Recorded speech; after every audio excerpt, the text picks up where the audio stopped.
องค์อธิบดีสงฆ์พระพรหมวชิราธิบดีองค์ประธานมูลนิธิอภิธรรมนาถา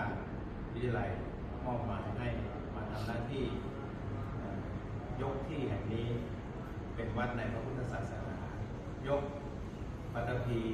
ผืนนี้ถวายเป็นพุทธบูชาให้เป็นสมบัติพุทธศาสนาให้เป็นสมบัติของแผ่นดินและได้รับมอบหมายจากพระเดชพระคุณหลวงพ่อ